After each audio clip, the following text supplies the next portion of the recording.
Hi, Cynthia. How are you? How are you? Good. I'm good. Welcome to FTA Pulse. Cynthia, you're in this incredible position. You have been shortlisted as one of the semi-finalists for the LVMH Prize, which is amazing. How do you feel, especially that you are the first Arab woman to reach this stage of the competition?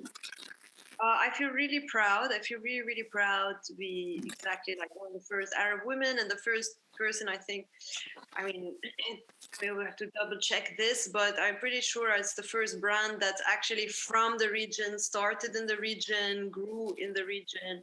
Yeah, it's really nice to have some good news, basically. Absolutely. And it goes to show that with hard work and determination, you can achieve anything, actually. You know, the incredible thing about your position is the fact that you have been competing, I'm sure, with hundreds of creatives like you. Young people are thirsty, hungry to be there, and you managed it. So, what was unique about your collection that stood out for the jury, and also that was a clincher for you to be in this list at the moment?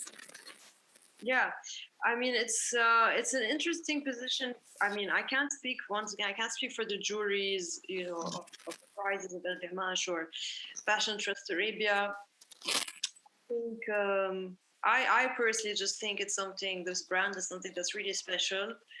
At least when I started it from the outset, I really based it on very specific values and very specific ethos from the beginning, which maybe were not like what is considered trendy at the time, or what everyone else is doing. But I think it was always really important for me from the beginning to do something that feels really human, that feels really real to me. It's so funny because you are coming from a very long lineage of women who worked in fashion. And yet, when you studied, when you came to London to study, you chose something completely, well, not completely different, but different. You did, I think, visual communication, branding. Was it an attempt from you to get away from fashion, or a calculated way to learn more about fashion, but from a different kind of way? I wouldn't say it's so calculated. I wish it was, because I was 16, so I was maybe not that, strategic back then. But it was definitely, I think, a way to move away from it, because I grew up in it my whole life, and it was definitely something I was interested in, and I thought I was gonna do, and I was really thought that's what I was gonna do. And I'm really glad I did, because I think the things that I learned in my time of not doing fashion really, really fed into what I'm doing now, and really is also one of the reasons why I can look at it in a very different perspective. Cynthia, you're also an FTA finalist, aren't you? So Yeah. these prizes, how important? Because they are substantial, a lot of money, and I'm sure they will make such a difference to the parcours of any young designer. But also, it's not just the money; it's the mentorship. How important? How can it change the life or the destiny or the outlook of a designer? I think majorly, I think on the financial aspect of things, I think it's really important that you base your business in a very solid way, where you're not reliant on winning the prizes. So I think that's a really important thing, because when you do get that financial, if someone wins, or and you do get that prize money, that's really incredible. But I think it should only be seen as like that extra, it could be an injection of cash that can just move your plans forward a bit faster than what you imagine. So, I mean, of course, the finance is great, but I wouldn't, it's not the only reason I apply for the prize. The main reason is what you said. It's basically the mentorship, it's the exposure, it's the experience. It's just like I was saying earlier already, to have, FTA has also very amazing experts and judges on their panels. So ready for these people to just be exposed to your work and learn about your work, learn about what you're doing, and and even to nominate you is like, it's wow. You're going to show your collection in a virtual way. These digital platforms and virtual ways have been like a godsend to many designers, because you don't have to be in Paris, you don't have to be in London or Milan to show your collections. You can show it anywhere. But it didn't come without its own challenges. What are these challenges to you?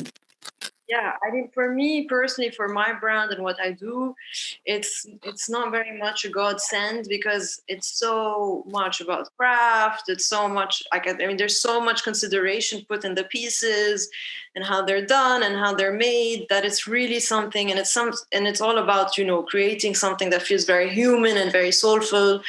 So it's very difficult sometimes to communicate that digitally. I really think there are things that have to be seen and that have to be tried. And I really come from this the school of thought that I got from my mother and my great grandmother, which is it's all about that relationship that you build with people, and you build with women and with clothes. So I really, really miss that. And I think that's a very important component of what I do. So I think digital, as you said, it's really amazing because for some designers, it's really helped kind of break that barrier in a way. But me personally, I do really miss the physicality of things, simply because I think what I'm doing is something very physical. Yes. And in the end of the day, there's a lot of emotions there that you need to touch, to feel.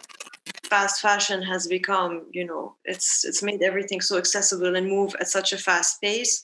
But luxury is something, taking something, is making something that is really considered and well designed from every single detail, from the thread you're using to like how it's cut, how it's fitted, how it's designed, and all of that. So my mother just reminds me, sometimes, okay, great, it's great to have ideas, but let's come back to reality, because in the end, if you want to make a really good product, you have to think of XYZ. And there's also an ethic of work, whatever that you mentioned, and it will take us to sustainability, which is, I think, is the buzzword now, everybody. I mean, has it always been part of your DNA or ingrained in your psyche, or is it just the result of this climate now? Everybody is on board and it's the future.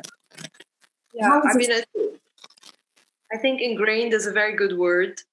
It's ingrained in my psyche. Sustainability is not like, it's just something that I was just always taught, since I was a kid, from both my mother and my father, that it's more important to make things that either, you invest in things that last, no matter what it is, whether it's a t-shirt or washing machine, It's not about just buying something and thinking, oh, I'll just buy a new one in 2 years. Nevertheless, there is a new system which is forging itself in fashion now, I think, which is more sustainable.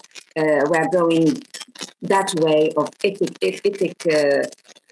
treating people nicely and fairly and all this. So I think it's a new way now of doing things. It's going to be all over and global, I think, which is a good thing. Can you tell me about something about your new collection? Yeah, sure. Renaissance. I like the way we say it twice. Renaissance.